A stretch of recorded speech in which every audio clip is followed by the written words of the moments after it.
Hey, thanks for calling the Beards Sundries Market. You've reached Jay. Leave a message after the tone.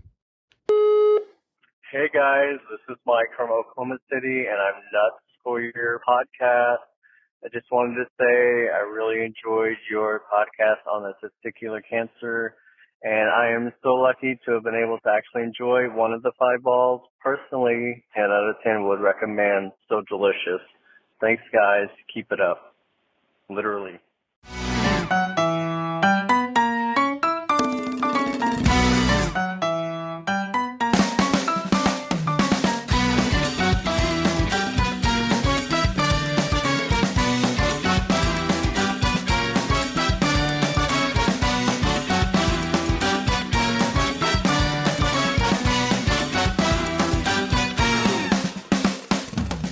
And welcome back. Hello. Welcome back to Season 2, Episode 19 of Beards and Sundries.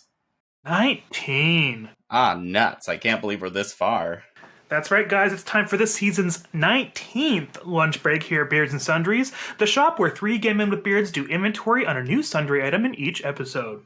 My name is Jay, and don't make me stop this car and come spank you. Oh, stop the car. And I'm Anthony, the disembodied voice of the house computer in the Stepford Wives. We need juice. And I'm Joe, that tray of runny scrambled eggs, burnt toast, half-spilled orange juice, and a fresh dandelion picked straight from the front lawn. Happy Mother's Day! Today's sundry item is Mama Ooh.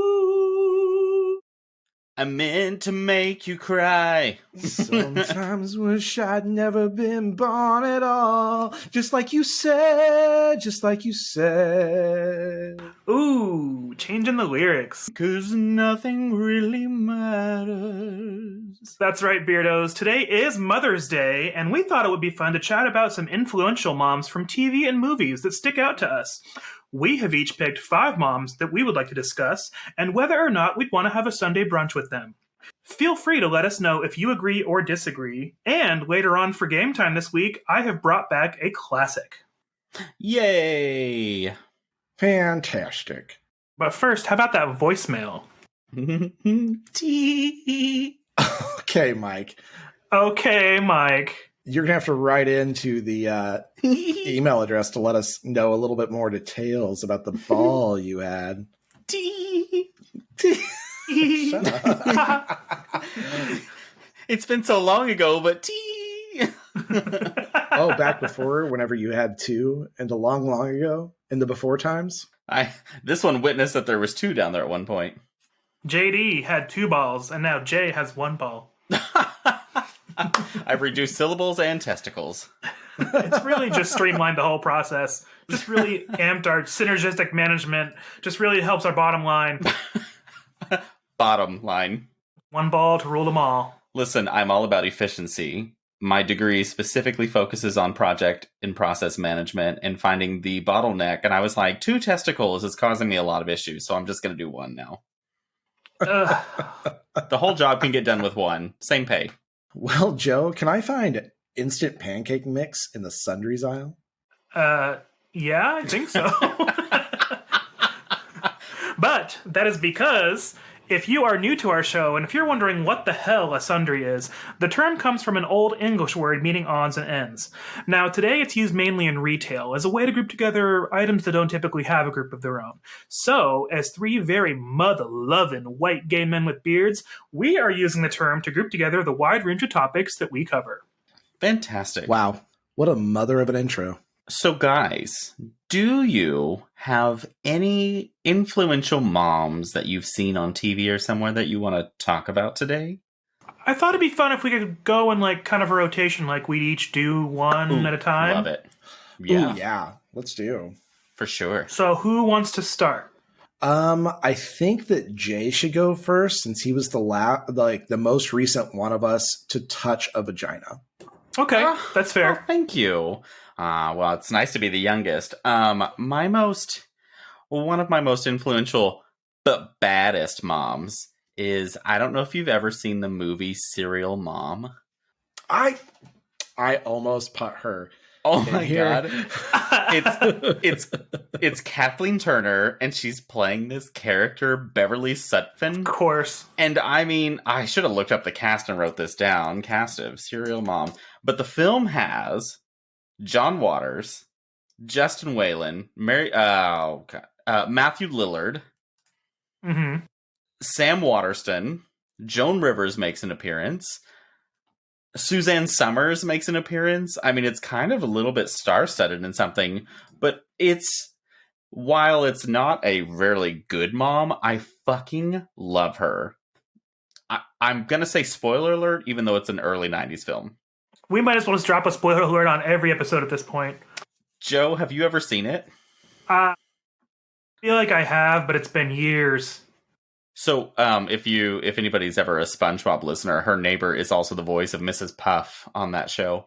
But Kathleen Turner's playing Beverly Sutphin, who basically is a mom with, I almost want to say, uncontrollable revenge issues. She's like, nobody fucks around with me, but she does it in this very elegant, clean way, and she literally just like murders people when they make her mad. Oh, I love that. And she plays pranks on people. I mean, it's hilarious. And then she gets arrested because they're like, you definitely killed this person. She goes to court, represents herself, and wins. And my favorite part is at the end, the whole series or the whole court case, she's looking over at this juror that's wearing white heels. And she like keeps glaring at her. And then after it's over, the juror comes over and she's like, I knew you would win. I knew you were innocent right from the beginning. And then she like walks by and calls somebody on the phone. And she's like telling them how they won and all that stuff. And Kathleen Turner comes around the corner and she hangs up the phone and she goes, you can't wear white shoes after Labor Day. And the girl goes, what? That's not true anymore. And she goes, didn't your mother ever tell you? And she literally beats her with the phone and kills her. And that is the end of the film. This sounds like a movie that you would write, Jay. Oh my God. It's a comedy for sure. And I love it. I love it. It's tacky. It's perfect. It sounds fabulous. Yeah, I was really close to adding her to this list for me, and I'm glad that I didn't now. I didn't realize that we had an intersection on that movie, Jay, and I'm glad that we do. Most people don't know it, so that I was definitely confident in picking that mom, because I was like, I don't even know if most of our listeners will, but... I love it specifically for that final scene. Just the white after Memorial Day thing, or Labor Day thing. And she kills her because she wore white shoes twice during the trial. And I'm like, this is perfect. Wow, starting off strong for sure. But the real question is, do you want to have brunch with her? Oh, okay. You better watch what you wear. That's it. I was like, no, because I'm scared I'll do something wrong and she'll just murder me. But I would love to be a fly on the wall watching her have brunch with someone else and then kill them. Ooh, that's a good point. But in the long run, no, I'm scared to have brunch with her. Okay. I would probably have that curling mustache hair that goes up into my nose sometimes because of my CPAP, and she would kill me for that. Ugh, that drives me nuts when I have one of those. All I can think about. Happens to me all the time. It happens to me while we film. Every fucking time we start filming, it's just like my nose hair or my mustache hairs go. I always get these little feelers. And I'm like, no, get out of there. I'll be like, everything's fine. And then I'm like, oh my God. And I'm like picking everything because it's just like tickling my nose hair. And I'm doing this. And people are like, probably like, is he doing blow? And I'm like, no, I wish I was, but it's just my nose hairs. I can't afford it. Well, Joe, would you go to brunch with her? No. I am the same as Jay. I want to go to brunch where she is, but not with her. Joe shows up literally the day after Labor Day wearing a white suit, white shoes, white... with like a pink feather, and he's like, hello, Beverly! Okay, when did I turn into Leslie Jordan?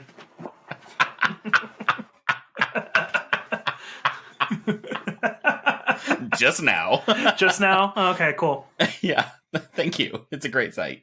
I'll go next. I will pick first from my list. I'll go with Helen Parr, also known as Elastigirl from The Incredibles.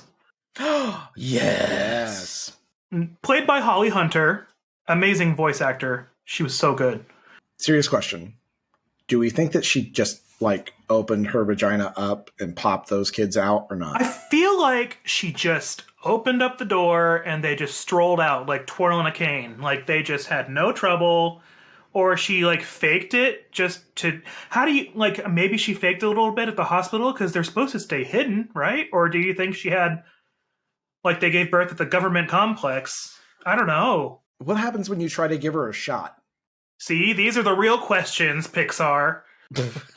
I guess she is willfully elastic, so she turns elastic when she wants to, because it's not like she's just always, limping around. So basically, when she started contractions, she was like, there we go. And then all of a sudden, it just slid right out.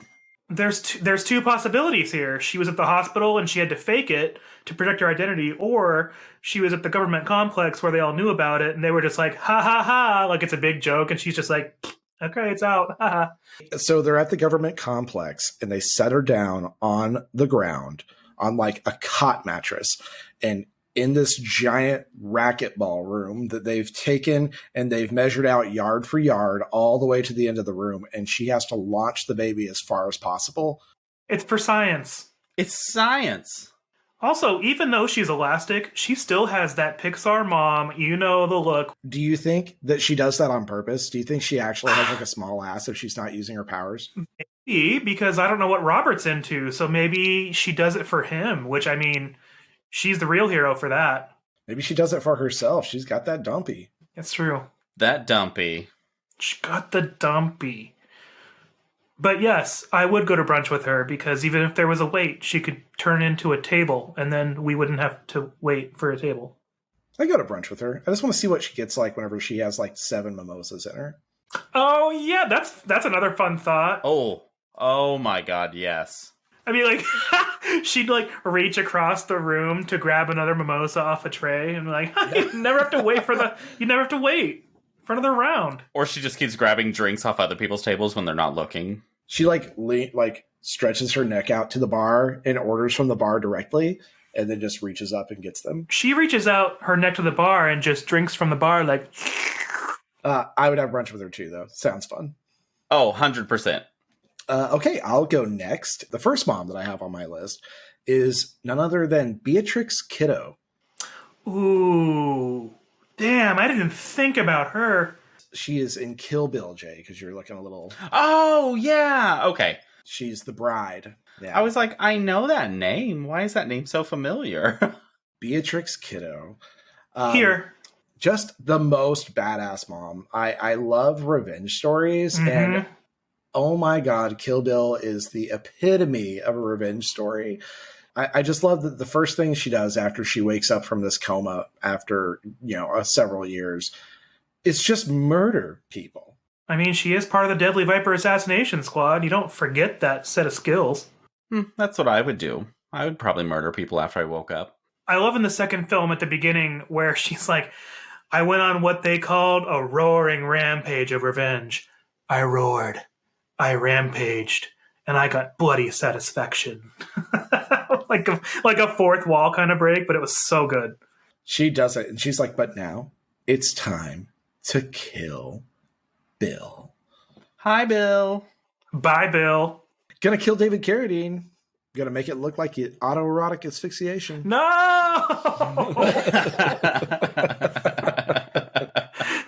And I would brunch with Beatrix Kiddo. She seems like somebody who would be fun. I just feel like you might die. There is the relatively high chance you could get killed. But she's well-traveled, so she knows a lot about brunch. Yeah. She's had brunch in so many places and killed so many people at brunch. Yeah. She's probably killed more people at brunch than I've killed mimosas at brunch. And that says And if the restaurant's full, she'll kill for a table.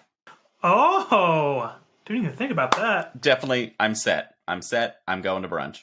She cut our wait time in half. And our waiter. His name was Bill. She's like, I'll take oat milk with my coffee. And he's like, we only have soy. And she's like, shoo.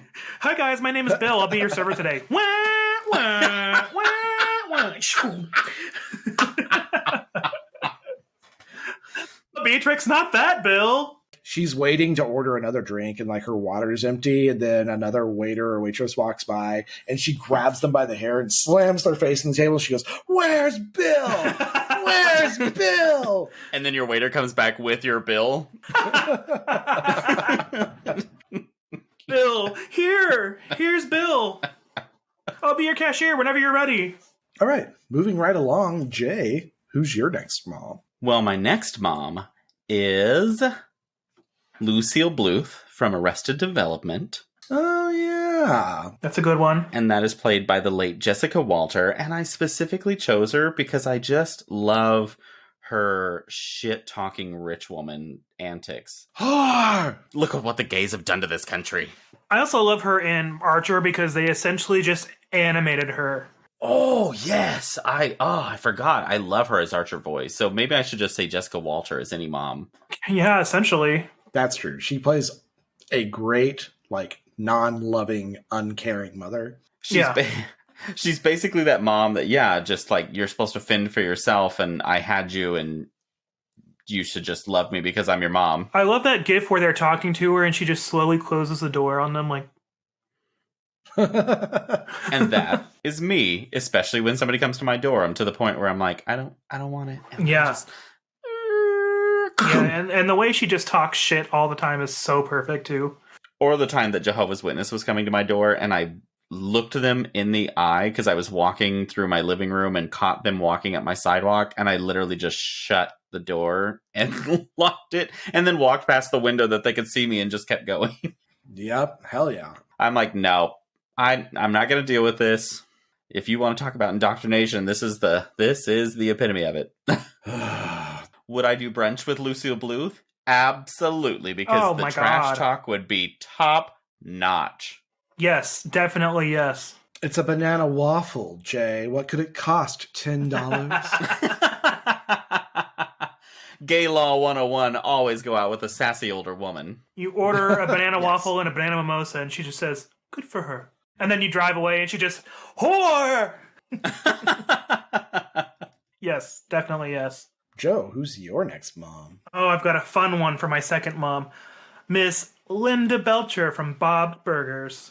I almost put her, but I knew one of you was going to say it, so I was like, nope. I love Linda. I couldn't not. She just is always having fun, no matter what's happening. She always sees the positive side of things. She's always having fun with her kids. She loves her husband. She loves her family. She loves running the business. She's always having fun with Bob. And she supports her kids in every possible thing that they are doing. She loves them. Everything. And no matter how weird they are, she's like, "Oh, I love you." And I'm like, that is a good mom. That's a great mom. She knows that Tina has awkward struggles. She knows that Jean's a weird-ass kid. She knows that Louise has her issues and all of her, like... murderous tendencies. Yeah, but she loves her kids no matter what. And she's a great mom. Yeah. And she supports them and guides them the best she can. It's great. Love her. Mommy doesn't get drunk. She just has fun. A+ would do brunch with her. Yeah. She and Jean are kind of the top two reasons I really watch that show. I like Gene, and I would not have the show without him, but I struggle with him as a character sometimes. I actually don't, because I feel like his little quips and things that he says just adds this funny thing to it. I love his one-liners, but whenever it's a Gene-based story, it's sort of touch and go. That's a really good point. Yeah. Gene is such a good one-liner that if he's just a side piece in every conversation, I love it. But when it is focused on him, you're right. I don't enjoy it as much. Although I will say in newer seasons, they're starting to grasp him a little better as a character. That's a good point. Well, the show was like that in general at first. They kind of, before they hashed everybody out. But Linda, you give me an episode with her just giving points or with her fully owning the episode. I love it. There is an episode where she has to figure out whose evening event to go to. And she's struggling so hard because there are three different, like all three of her kids have some sort of extracurricular activity going on in the same evening. And she can't make it to all three of them. And so she's trying so hard to like do one and then the other and then the other. And then she's debating which one to go to. And then she's deciding which one to go to with Bob. And oh my God. And finally they decide not to go to Louise's, but it turns out that Louise was like purposely trying to get them not to come because she wrote a really heartfelt poem about her family. And, oh, that's right. And the whole family abandons what they're doing to go watch her. And it's really adorable. I always think of the episode where Gene is, if I recall right, Gene is running his own play in the basement while Tina's in the play in the auditorium. I like when Gene has the girl group. Oh, girls gay and girls being... Because they're doing the underground casino. Girl group! Fantastic episode. That one's funny. Because Bob cuts his hand and he goes to the hospital and has it wrapped like 2 or 3 times. Because he cuts it here, so it keeps reopening, and he's like, and he keeps fainting. And then he reopens it the last time because he plays rock, paper, scissors. To save the restaurant. To save the restaurant from Mr. Fish Odor. He's That's like, right.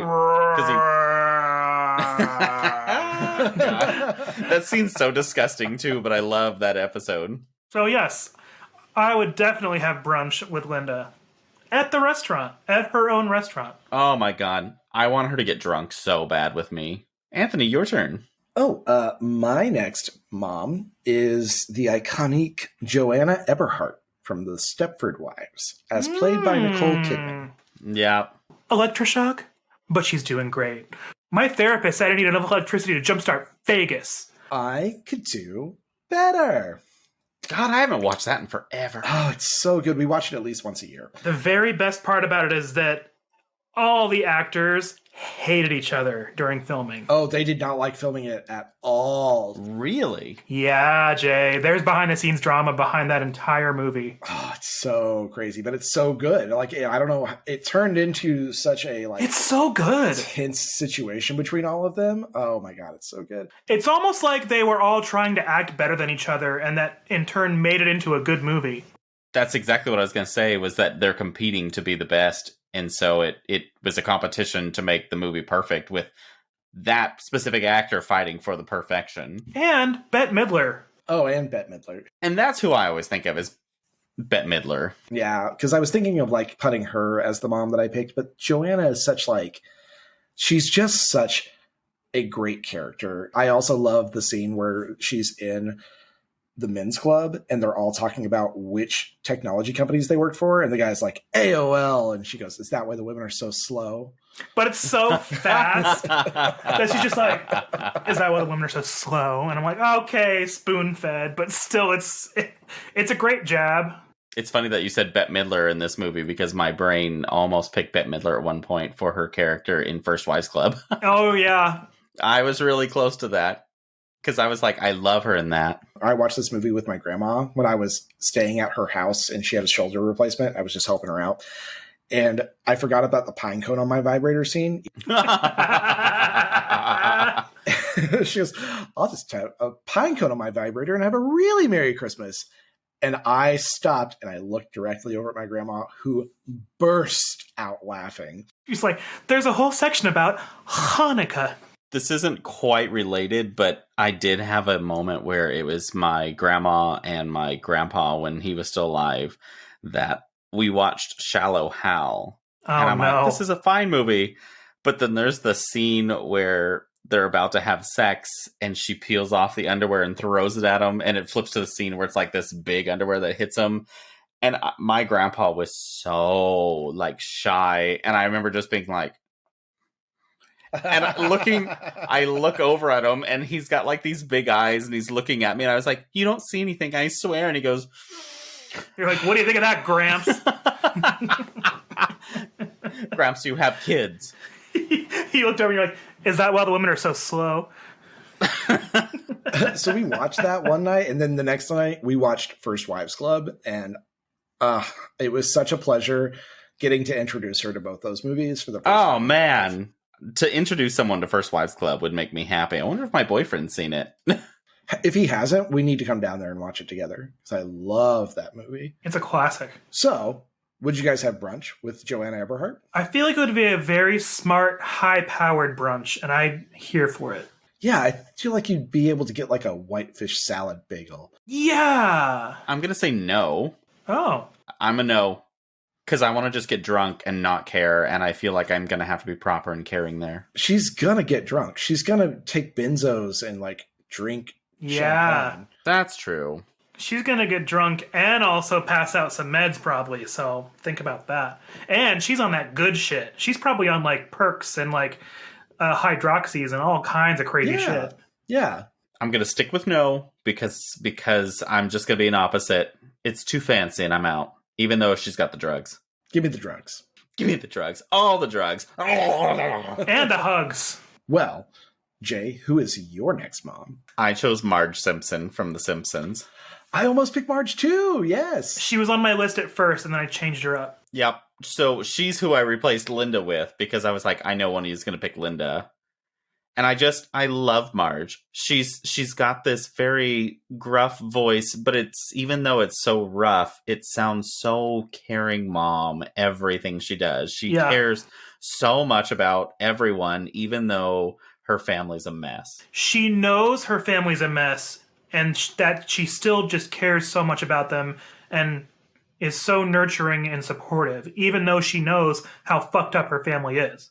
I love any episode where she gets to let loose. Yeah, especially that. Canyonero, favorite. Marge Simpson in Screaming Yellow Honkers is my #1 favorite Simpsons episode of all time. Canyonero, yeah! Yeah! Oh my god. She develops road rage after she gets this giant SUV, and then it's like a journey of her learning how to cope with her anger issues, and it really kind of peels back the curtain on Marge, and you kind of get a good like psychological deep dive into Marge Simpson and her psyche, and it's a really interesting episode. And it was super topical at the time because that was right around the time the Ford Expedition came out, so it makes me wonder if like Marge was kind of sharing some stories with some other moms in America at that point. Yeah. And that was kind of deep of The Simpsons to kind of go down that route, especially at that time.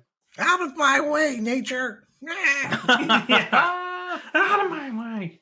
I would have brunch with her because I would let her get to the restaurant first so I could easily find my table. I feel like she would be that person who'd be like, she'd say that she didn't want to order a drink, but then you'd be like, oh, just have one. And then she'd have like 20. Yeah. Just have a mimosa and she'd go, And then it cuts to like an hour later, and there's like 7 bottles of champagne just scattered across the table. She told homie she wasn't going to drink at brunch. And then everyone else has a mimosa, and you just hear her go, And then she has 12.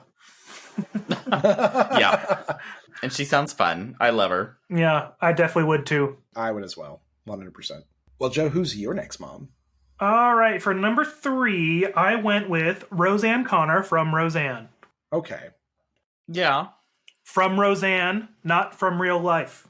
Yeah. Yeah. So my biggest thing and why I like Roseanne Connor as a person is she shields all of her insecurities and kind of doubts about her family's financial kind of, middle-class working family situation in the early 90s by just raucous sarcasm and humor. And I think that's really admirable because she puts up a really good mask and a good veil in front of her kids, because if she were to like kind of go the other way and let her kids know like how bad and dire their situation can get at some points, that just makes it terrible for her kids to grow up. And she provided, she and Dan did the best they could with what they had for their kids at different points in the series with all their different jobs. And they always kept a roof over their heads. That is kind of like the story of the working class in that time. That's why that show was so relatable to a lot of households back then, is because that was working class Americana in the early 90s. For not being a Roseanne fan at all, the person, the show I actually have a really nostalgic part for. Yeah. Because we fit that so well. We were broke. We fought a lot of the same challenges. Now, my parents were nothing like Roseanne and Dan, but for some reason, I feel at home with the original show, not the remake, the reboot of it. Yeah, that's how they wrote it. So I watch it streams on, I watch it on Peacock Live TV all the time because it just feels normal from what I grew up with. It does feel like you can put yourself in the shoes of the family, especially if you grew up that way, where it's easy for you to see yourself in the characters, or you can see yourself fitting in the situation. Yeah, I get it. And they had so many of the other side characters like Roseanne's friends or Aunt Jackie so often. And then Dan had friends at some points. And then you've got Becky's boyfriend. And then you've got Darlene's boyfriend and DJ growing up in the household as the youngest sibling. And they tackle all these different issues. And I don't know if it's more depressing to me or refreshing and watchable, but a lot of those situations can still relate in today's society, 30 years later. For sure. Yeah. Oh, yeah, for sure. Family struggling with money and growing up and divorce and living through, like, there's even a tornado episode that was super good. There's an episode where oh God, I think he's a guy running for a representative or something, is walking around the neighborhood, and he stops in, and she's like, "Oh my God!" And so she talks to him and like follows him out the door, and then at the end he appears at their motorcycle business at the time, and she's like, "Hey, you!" Doesn't he like run away? Out. That's we watched that one while we were at your house. I remember because like he's like, "Well, I've got to hit a lot of more houses," and she's like, "Oh, great, I'll come with you," and just throws a jacket over his shoulder, and he's like, "Oh, fuck." And it's funny because politics hasn't changed. That's exactly what it is. We walk in, we talk about the same shit, and we're still talking about the same shit. That's why I think it's still so watchable, is because not a lot of those situations have changed that much, so it's still relevant. We've really stagnated since Reagan. Yeah. Well, trickle-down economics really dampered everything. Did not trickle. It trickled everything from then on. It trickled salary growth. It trickled... Okay, it trickled everything for middle America. Now, would I go to brunch with Roseanne? It depends on where. So, if we're talking like 50s diner, definitely. Because she could be like hilarious and raucous and funny. But if we're going to like Joanna Eberhardt place for brunch, I don't know. She'd be a little loud for me. If I'm meeting her at the lunchbox for one of her loose meat sandwiches, sure. Absolutely. Anywhere else, probably not. Absolutely not. I am going to say no for two reasons. The first reason is that a lot of deep blue collar people don't like me offhand for some reason, and I don't know what that is, because I grew up blue collar. It's because you use big words and it sounds pretentious. I don't try to, but I guess here we are. It's just your normal vocabulary. It's kind of like mine. I come off as a stiff. What's the word I'm trying? A stickler a lot because erect? I use. Oh. Yeah, I come off as ginormous penis a lot because because one, I have one, and two, I like to talk intelligently sometimes, and it comes off as arrogant and snooty. I don't think she'd want to have brunch with you, Anthony, because you would ask for the blue cheese on the side. Oh, yeah, she's like, blue cheese, that's rich people talk. Give me ranch. The other reason that I wouldn't have brunch with her is actually very simple, because she might find out that Dan is cheating on her with me. Ooh, yeah, she definitely would, because he would show up to pick you up on the motorcycle. And we ride away into the sunset together, and I'd be so happy. But then as things are getting really weird, all of a sudden it'll pan off into her writing in her book, and she'll be like, that year Dan died. God, what a weird season. Oh, God. Those last couple of seasons were awful. Oh, is it my turn? You just said Roseanne. Oh, no, Joe just said Roseanne. Yes, it's your turn. So it's now your number 3. Okay, yeah. Then I'm going to pick from my list General Princess Leia Organa from Star Wars. Oh, yeah, sounds right. Nerd. She's already got 2 croissants right there. So I should really denote the fact that I'm speaking specifically of General Leia Organa and not so much Princess Organa whenever she's in the mid-4 movies. I'm thinking of the last 3 that came out where she is badass Leia Organa. Yeah, who calling the straight shots. up gets blasted into space and then decides that she doesn't want to do that and gets just forces her way back onto the ship. She's like, you know what? Being in space isn't for me. And then she just goes back to the ship. None for me, thanks. Bye. It's like when my brain is like, anyone want some serotonin? My brain's like, none for me, thanks. That's why I take the drugs, Joe. That's why I take the drugs. Now I know why you want to go out with Stepford Wife. What do you have for this?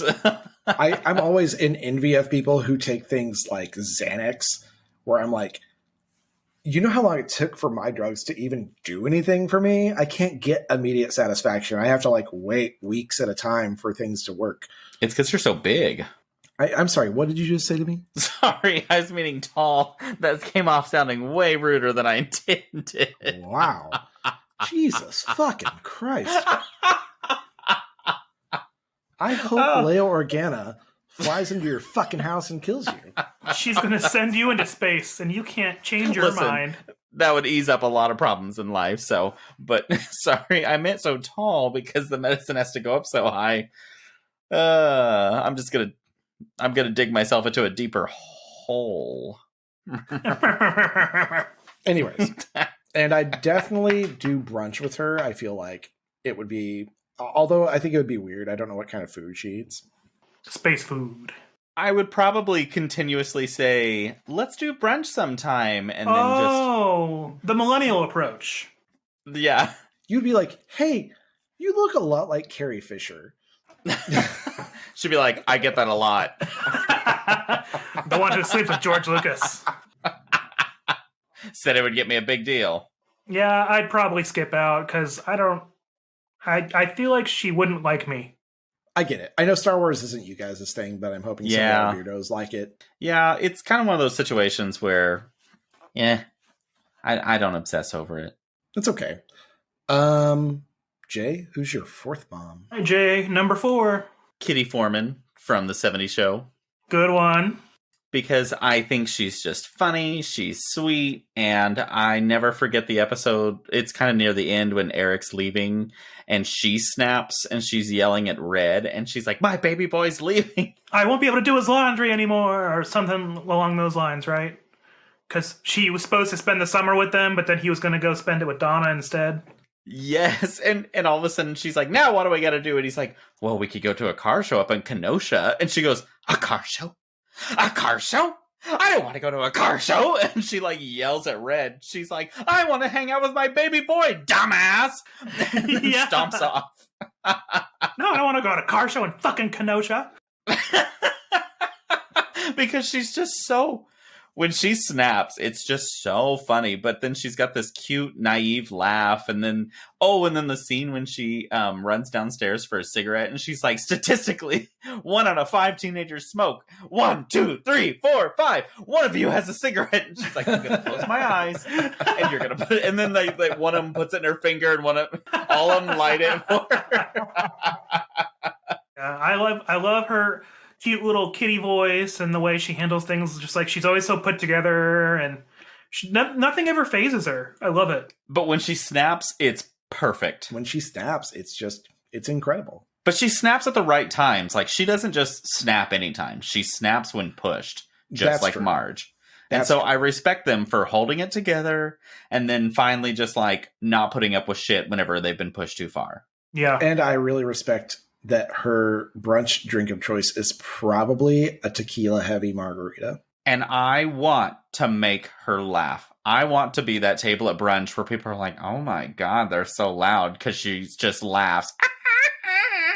I want to go to brunch there because I've seen that scene where she makes the drink in the blender and she's just pouring. Oh my God, yes. And I want her to make me one. It feels like a Saturday brunch, because if it's a Sunday brunch, then Monday's going to suck at work. Oh my God, yeah, I'm going to have to call in. It's a brunch at Kitty's house, and she's making the drinks. Sold.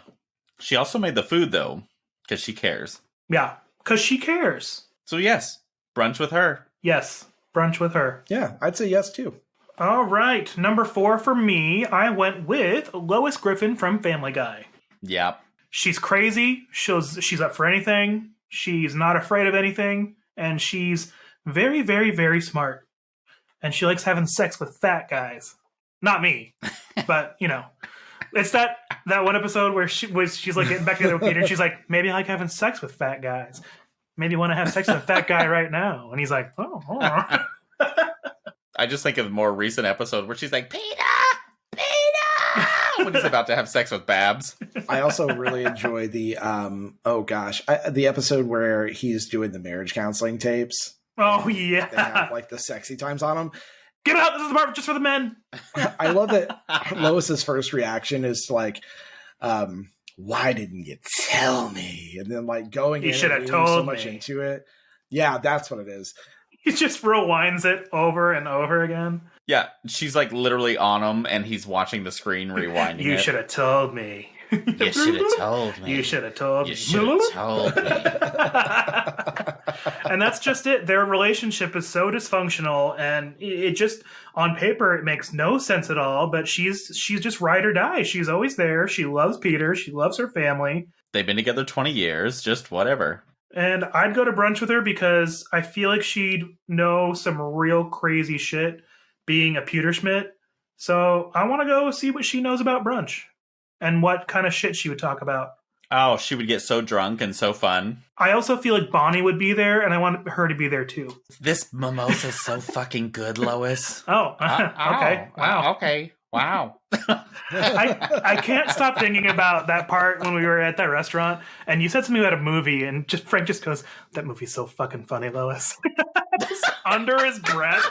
Oh my god. Stop thinking about it. Without skipping a beat, he says it, and That movie's so fucking good, Lois. It's why it's why I'm picking him, right, for sure, because I'm just like, God, he's funny. you got these one-liners that are fantastic. You got it. You get me. And then it's funny because I won't like really acknowledge it at the moment, and then after a couple more seconds, I'll just be like, well, he just said it, and like he wasn't expecting anyone to listen because he wasn't looking at anyone, and I just heard it out of the corner of my ear, and I was like, what? It just hit me right in the funny bone. That movie's so fucking funny, Lois. Anthony, it's your turn, right? yeah, it is. And I'm down to my last two, and I've been on the fence about which one I want to put last to like save the best for last. So I think I'm going to go with my number 4 as Laurie Strode from the Halloween franchise. Yeah. She, of course, is not a mom in the first few movies, but in some of the reboots and some of the new like sequels and requels and things like that, she's definitely a mom. That was my first question. Like, are you picking Laurie Strode when she's a mom? I'd like to, I want to pick her when she's a mom because I like the 2018 Halloween.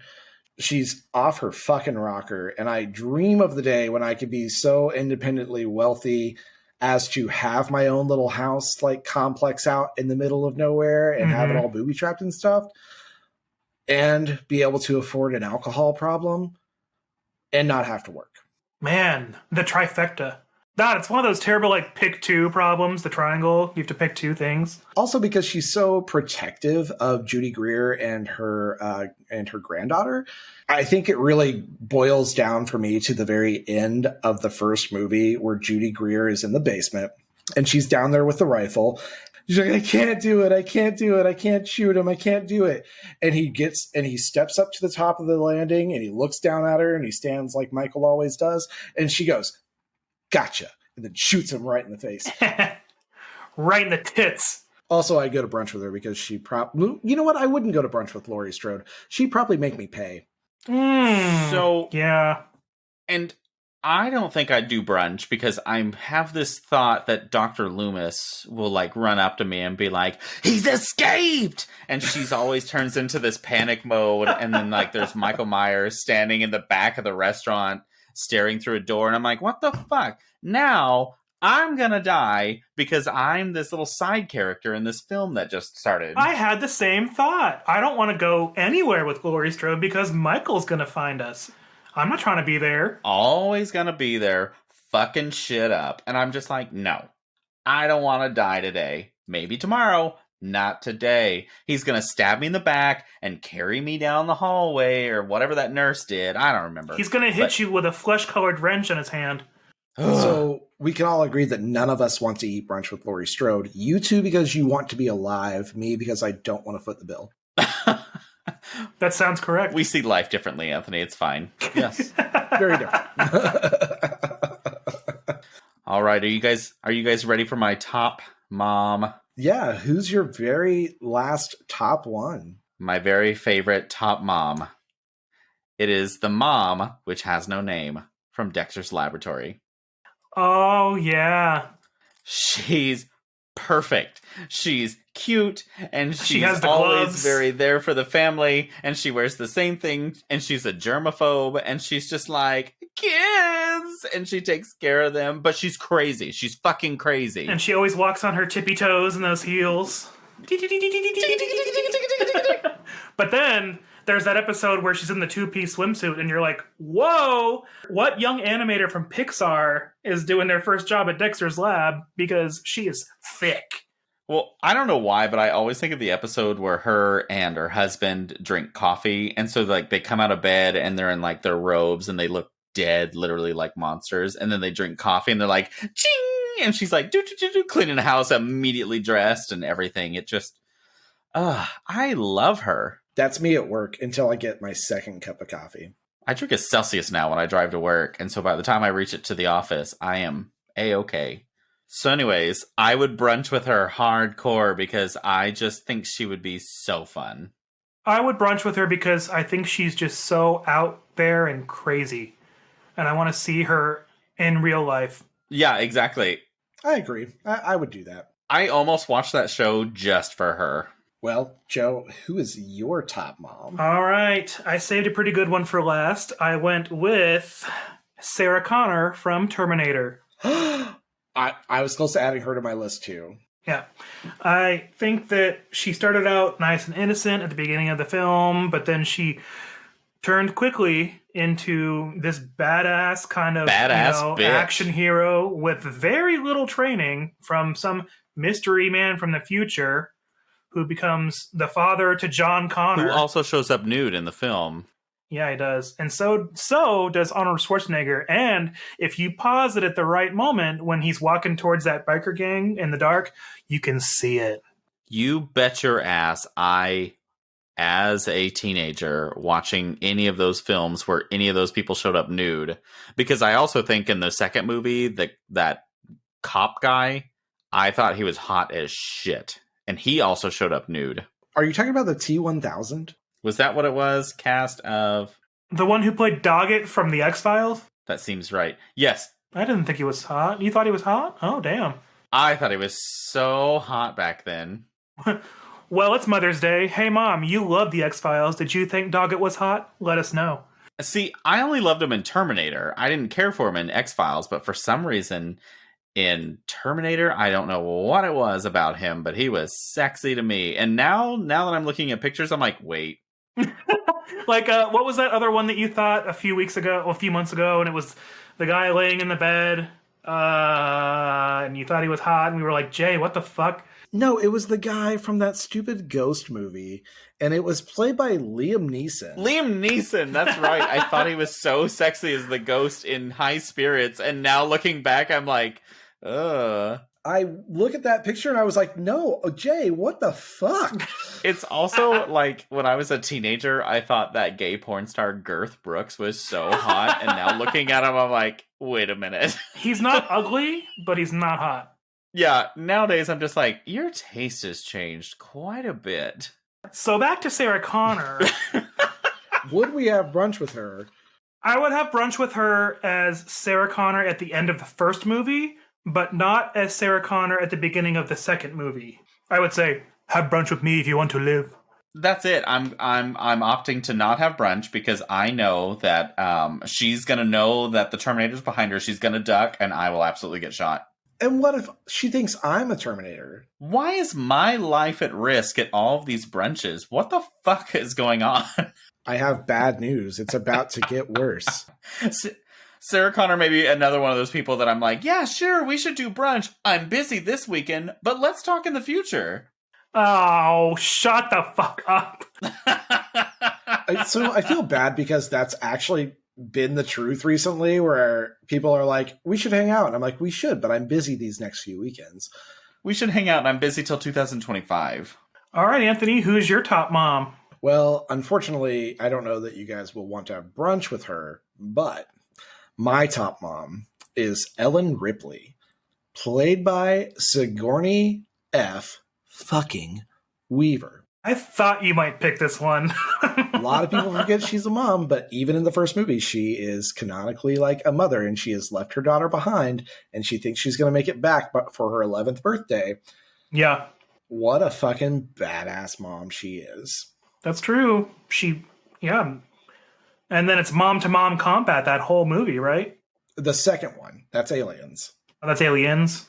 Yes, but in the first one, she is still super badass because when John Hurt's character, who has been infected by the alien, they want him back on board, she won't let them back on. She's like, no, I'm not going to break quarantine. Then guess what fucking happened? You broke quarantine. You fucked around and you found out. And everyone except for her found out.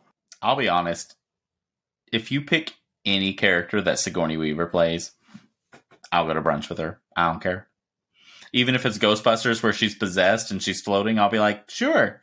Drinking mimosas while she's just... Arr. Well, then if we're doing different Sigourney characters, I want to go to brunch with her as the voiceover at the aquarium and Finding Dory. My friend Sigourney. Exactly. Oh, yeah. You don't want to go with her as the doctor from Avatar? You would, too. I mean, I feel like I would literally go to brunch with her as her character in, God, what was that 80s movie? Was that like... Alien. Working Girl. It was a silly movie, but shit, I would even go to brunch with her on that because she's rich in that one. So I have one quick bonus for Jay. oh okay. Joan Crawford from Mommy Dearest. Oh my God, would I do brunch with her? No. Hell no. I don't think I would because I could imagine she's enjoying it, and then I'll be like, "Your blouse looks beautiful," and all of a sudden she throws a drink on me. And she's like, it was laundry day, and I bought this at Ross. And then she's like, Tina!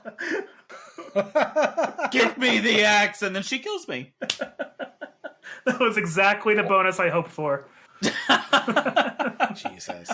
And now I think it's time for a commercial. Now it's time for a commercial. And now, for a word from our sponsor, Boober, the mom share service. It's Mom's Day, but for some, they don't have a mom to express their love for. From the helicopter mom to the mom who still breastfeeds their 30-year-old, Boober has you covered. You can find Boober on any app store. Just download Boober, and you can find local moms in your area for any support you need. Let's talk to some of our moms now. Well, I'm no stranger to the apps. Grindr, Growler, Scruff. So when I heard about Boober, I thought, why not? Gay Bar Gale's the name, and gay inclusion is my game. Bars, parades, holidays, I'm here for any occasion, decked out in more rainbow garb than the Target Pride collection. And I'm proud of ya. Hugs, drugs, circuit parties, I'm down for anything you need a ride home from, and even down for brunch the next day. I'm Mary Beth Joe Jane, and I'm here for all your hog tying, cattle driving, baked bean eating needs. Hell, I'll even call your special friend your boyfriend the way your real mom never would. My name is Clarice, and I have lots of money from marrying your rich father. I can give you lots of snide remarks about how poor you are, and remind you why your father chooses me and ditched your old, drab, real mom when you were just 9. Wow, that's some great moms that could be in your area. Let's see what else could be out there. As a woman in her 40s who's still raising her own little shits, but hates cleaning up after them, I'll come to your house and yell at you for just how much of a pig you are. And I'll make you scrub everything until it's spotless, bitch. My name is Barbara, and I'm the mom all your friends wanted to have sex with, but never told you to your face. I'll make the very best arm candy for any occasion.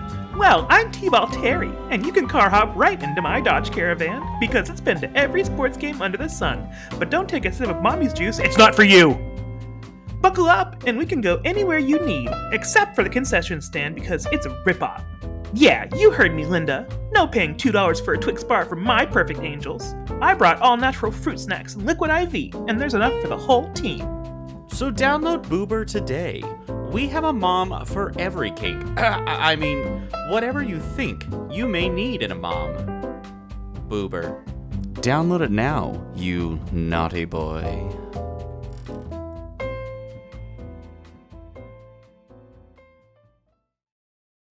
Hey guys, make sure you follow and subscribe to our podcast so you can receive a notification every Sunday when a new episode drops. You know, guys, when I need to go to brunch and I don't have anyone to go with and I just need a little bit of a pick-me-up, I get on my phone and I book a Boober. Sometimes I feel like I'm not enough, and so I call Boober so someone can tell me where I could have done better.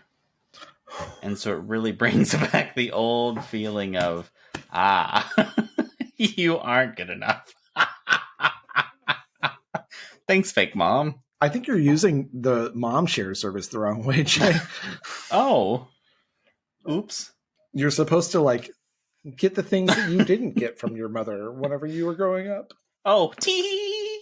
I call one, she just comes over and slaps me, and she's like, you better fix this, you gay. And I'm like, oh. He accidentally called a dominatrix. Oh, fuck.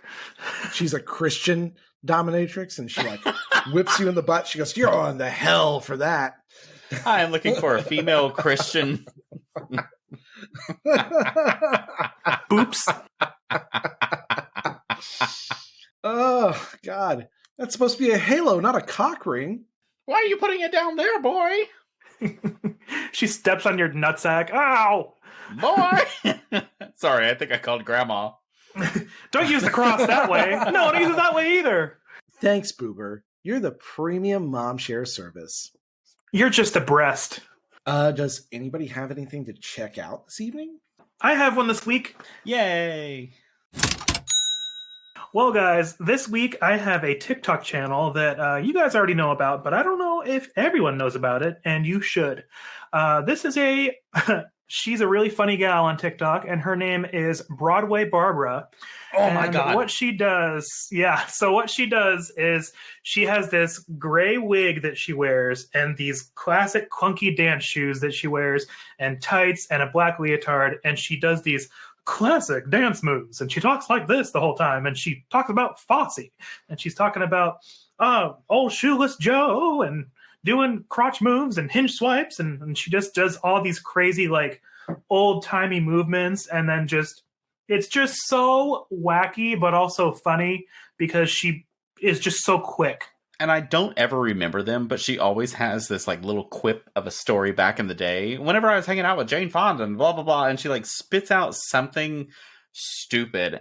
And I fucking love her. And then she did this one last week where I showed it to you guys a couple minutes ago before we started this, but she's doing, like, she cites real things first, and then she'll go off on tangents and, like, do things that are related to it, where she does, like, the old Razzle Dazzle from Chicago, or the old Scrimble Scramble from Dallas Fort Worth, or the old Fiddle Faddle from ConAgra Foods. So it's just like, it's something real first, and then just something off the wall to keep you guessing and laughing at the same time. And it's so quick and hilarious. She also does drink recommendations, and she, like, talks about how she makes a drink and gets them really, and she's like, and it makes me feel just a little fuzzy inside, but really she's, like, shit-faced.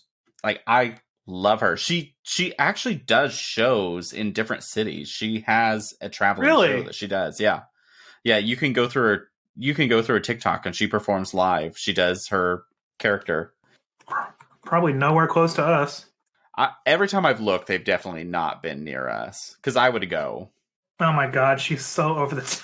She's fucking wig she wears. And it's so funny because people are like, how old are you? And she always, like, dodges that question just perfectly. Because she's definitely not as old as the character she's portraying. Oh, for sure. Okay, so there's 3 upcoming shows. One is today in LA, and then there's 3 next month, and they're all in Adelaide, Australia. So Tony and Ryan, if you go, make sure you let us know how it was. Tony and Ryan definitely are followers of ours, even though we idolize them. It's okay, Tone. It's okay, Ryan, if you want to have a baby, but you better be holding me instead. You can practice snuggling your baby. Oh, I wonder how it's doing. Do you think has his wife had the baby yet? Yes, I just saw it yesterday. Her name is Mabel Betty Dunn. Oh, that's cute and old-fashioned. I have not been paying attention to social media. Our next segment is supposed to be Beardo content, and I have since last Thursday, it has been a whirlwind of what's been going on for me, and I have not got to pay attention to social media. I mean, you've been busy, so... I did go to Colorado, and then coming back to work has been very dramatic because it's been very hectic. Did you eat at a chain restaurant over the weekend? Oh, I'm glad you asked. It was closed the time I was going to go, and then we did not make it, so... That's okay. We did not make it, and whenever I thought about it, I was like, okay, I'm going to see if it's open now, and it was, but it was clear across town. I'm like, okay, I can't do that, and then get back to the airport. They're an afternoon, late night kind of place. They know their demographics. Yes. I wanted to go, but I couldn't make it. It looked kind of good. You need to try it next time you're in, like, the Denver area. The one in Minneapolis has 3 calzones that have mac and cheese inside. Once I started looking at it, I was like, oh, I'm kind of sad I can't make this now. Oh, it's literally the closest one to here is Denver. We made it to the Denver Biscuit Company, which is really good. Yes, that looked really great. And then we weren't hungry at lunchtime. We were in Breckenridge, and we had gelato. And then that night, we ate at a place that my friend introduced me to called Rio's in downtown Denver. They have amazing, like, just their house margarita. Amazing. So I good. love a good house margarita. And then I was really, really tired because we were talking about going out. And then I fell asleep at the hotel pretty early because we'd left. Ooh, I didn't even tell you. I told you in text, but we woke up at 5 a.m. for a flight that started boarding at 6:15. Oh. You stressed me so much with that. I can't even begin to tell you how that goes way beyond what I would normally do to push myself. And my alarm would have gone off at 4 o'clock in the morning. Yep, that's exact. If not earlier. We left the house at 5:40. It is an 18-minute drive to the airport. We made it at 5:58, parked in the parking garage, walked inside, went through TSA, walked up to the counter. Walked? At 6:17. I would have been screaming / running. We walked up at 6:17, and people were just lining up to board for A group because we flew Southwest, and we were B, like 5 and 6.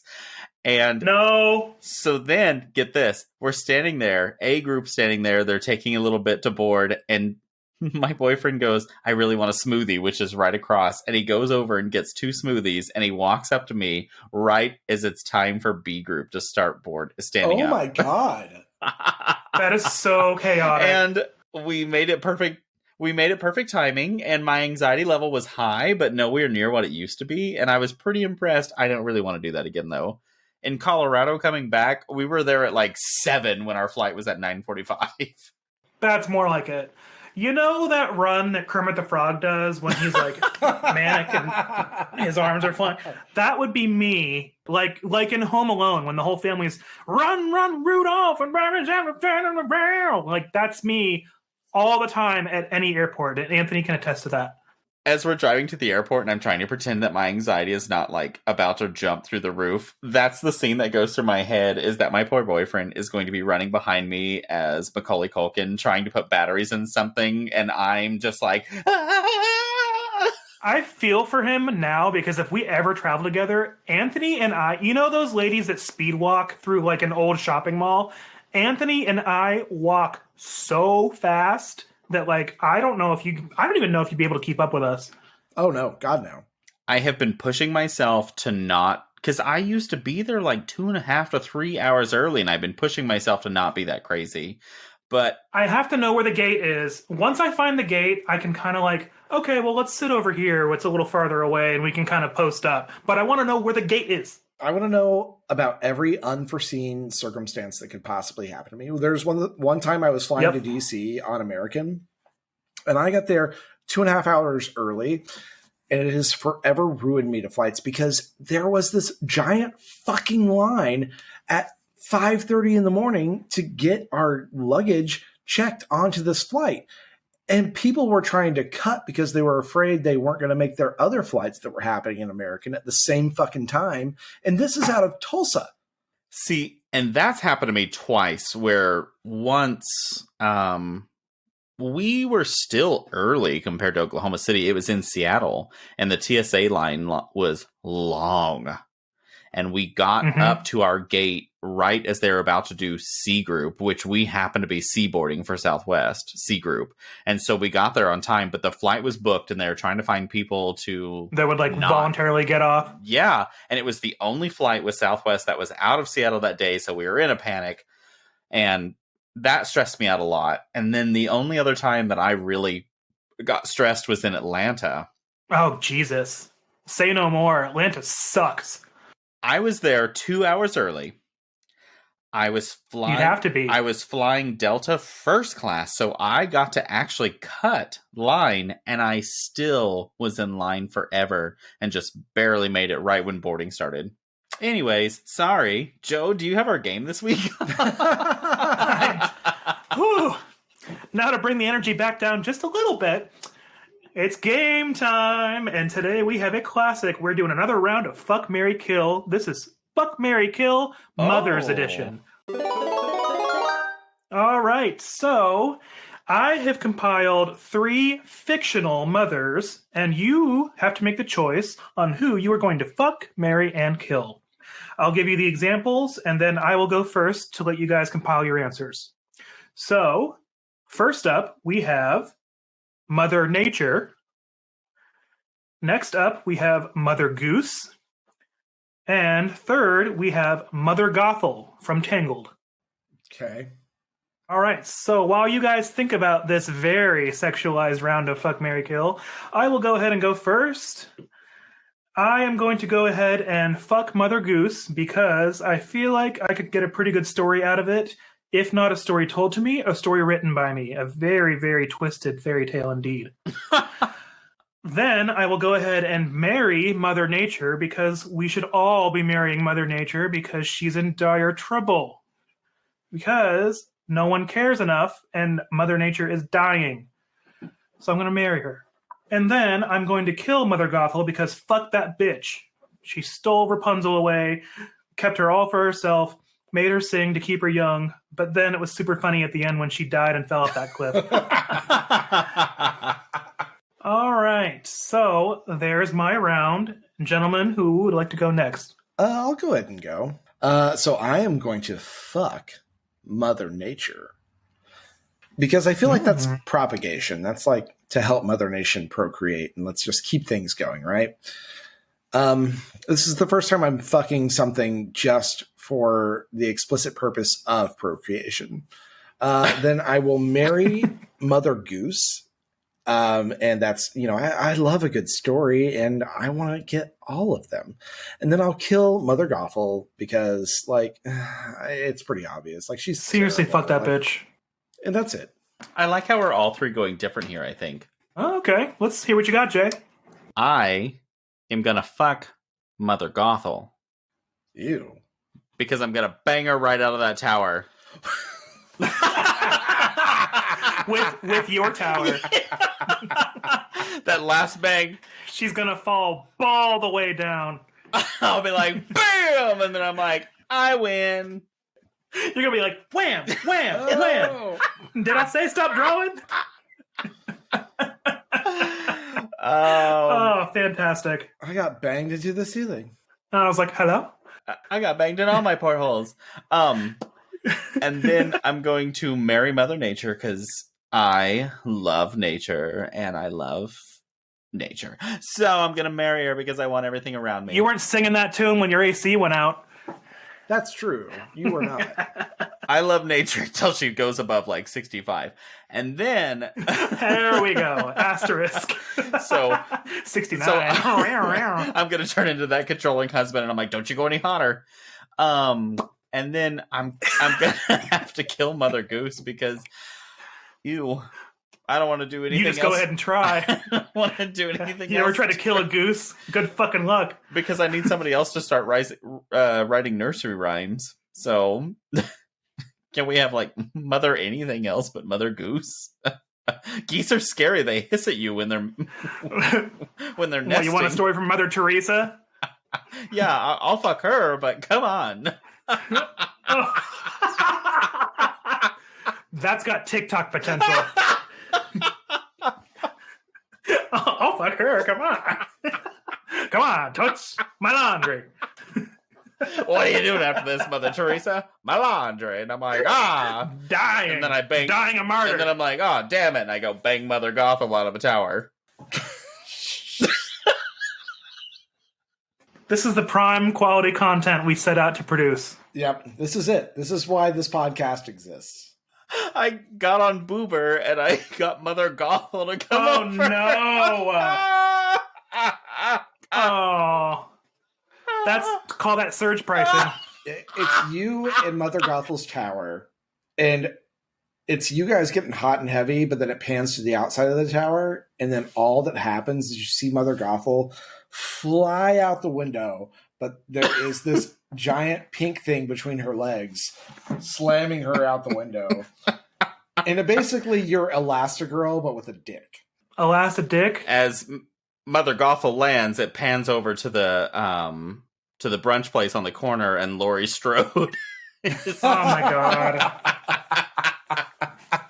It starts a whole new movie. Does anybody else hear the music kicking back on? No, it's about time. Yeah, the music's kicking back on, and it is time for us to go. But go call our hotline real quick and leave us a voicemail to open the next episode with. That number is 405-999-2242. Oh, please, we are ready for this. And just like a fresh home-cooked meal from Mom, we love getting second helpings of all of you.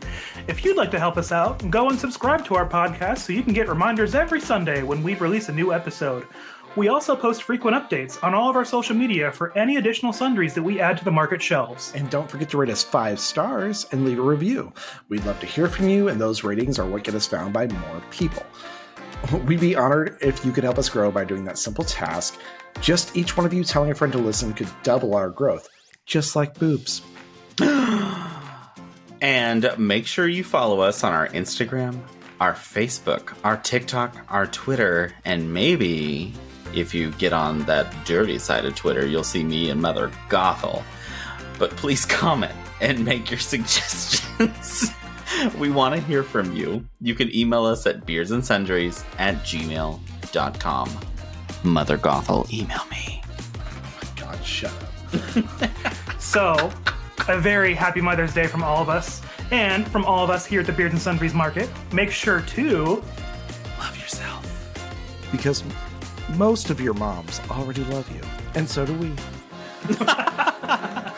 I'll be your mom. Bye. I love you, boys.